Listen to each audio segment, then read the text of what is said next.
Indonesia dikenal sebagai salah satu negara dengan penghasil kopi terbesar di dunia.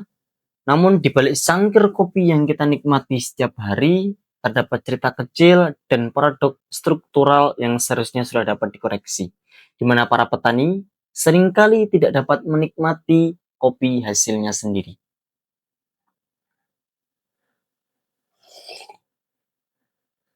Saya Ahmad Reza dan inilah cerita Kopi Biung, rasa yang tumbuh bersama petani. Yes.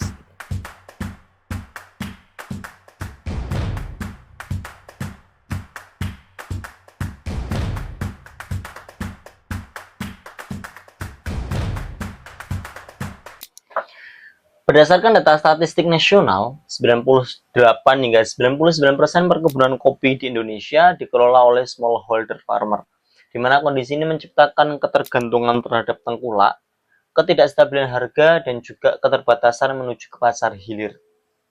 Dalam perspektif value chain management, kondisi ini akan menciptakan rantai pasok produk yang panjang, asimetris, dan juga tidak efisien, di mana petani hanya menduduki sebagai posisi price taker, bukan sebagai value creator. Maka dari itu, Kopi Biung lahir sebagai bentuk respon terhadap persoalan struktural tersebut. Produk utama Kopi Biung adalah bubuk dan juga biji kopi single origin Temanggung dengan komposisi 80% Robusta dan 20% Arabica. Karakter sensori rasa produk yang ditonjolkan untuk menciptakan cita rasa earthy dan juga spicy yang autentik ciri khas kopi dataran tinggi Temanggung.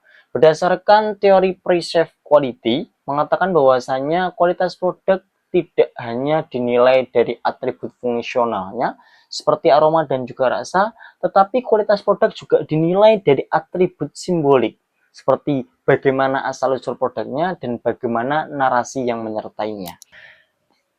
Kopi Biung melakukan survei langsung pada konsumen atau customer secara langsung dengan memanfaatkan marketplace sebagai toko online dan juga promosi langsung melalui sosial media.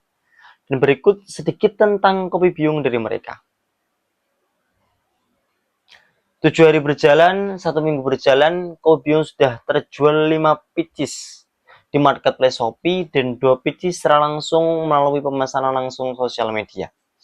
Hal ini bisa sedikit kita simpulkan bahwasanya Kopi Biung merupakan salah satu produk yang potensial untuk beredar di pasaran saat ini.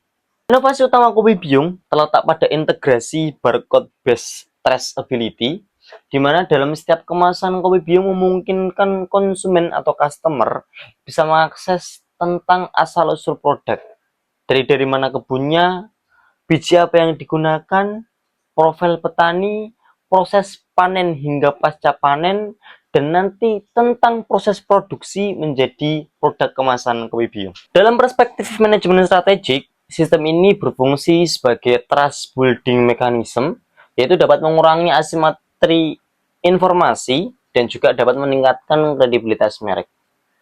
Keunggulan Kopi Biung dibangun berdasarkan pendekatan resource-based view, di mana memanfaatkan sumber daya yang bernilai, langka, sulit ditiru, dan juga tidak tergantikan. Terutamanya Kopi Biung bermitra langsung dengan petani dan juga diferensiasi cerita asal produk. Dalam bidang marketing, Kopi Biung memanfaatkan hybrid marketing, yaitu integrasi antara pemasaran offline dan juga online, yang kita padukan dengan model neuromarketing dan juga emotional branding. Secara offline, Kopi Biung melakukan eksperimental berbasis coffee testing dengan Kopi Biung menghadirkan toko offline Kopi Biung, bermitra dan bekerja sama dengan UMKM, coffee shop, toko oleh-oleh, dan juga melakukan storytelling secara langsung untuk meningkatkan emotion engagement. Secara online, Kopi Biung memanfaatkan marketplace dan juga sosial media dengan pendekatan storytelling visual secara langsung, konsisten, dan juga berbasis data. Kopi Biung juga menerapkan prinsip neuromarketing atau model neuromarketing yang berangkat dari asumsi bahwasanya keputusan pembelian tidak selalu tentang rasional, tapi juga dipengaruhi oleh faktor emosional dan juga atensional. Dari sisi kelayakan finansial, Kopi Biung memiliki struktur biaya yang efisien melalui kemitraan langsung dengan petani.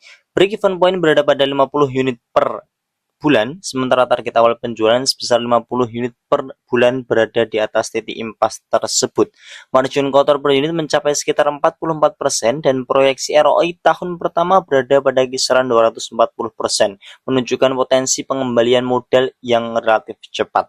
Dari sisi pasar, terdapat pergeseran perilaku konsumen dari price driven consumption menuju ke value driven consumption, di mana konsumen semakin mempertimbangkan asal produk, dampak sosial, dan keberlanjutan. Pasar kopi lokal dan specialty tumbuh sekitar 12 hingga 15% per tahun, sehingga tingkat repeat purchase yang tinggi karena kopi merupakan produk konsumsi rutin.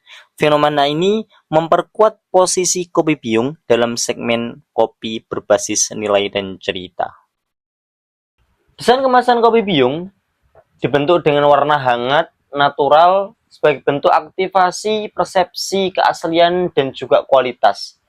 Sedangkan desain marketplace yang menarik, pembuatan video narasi storytelling yang menarik, seperti contoh narasi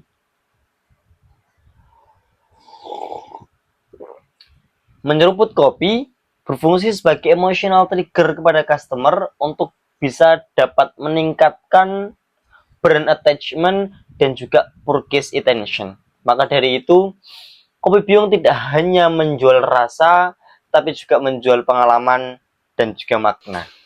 Saya selaku CEO, CMO, dan juga CFO Kopi Biyung sadar bahwasanya Kopi Biyung hadir tidak hanya menawarkan produk dengan rasa autentik, tapi juga menawarkan model bisnis inovasi dengan mengintegrasikan profitabilitas, transparansi, dan juga keberlanjutan.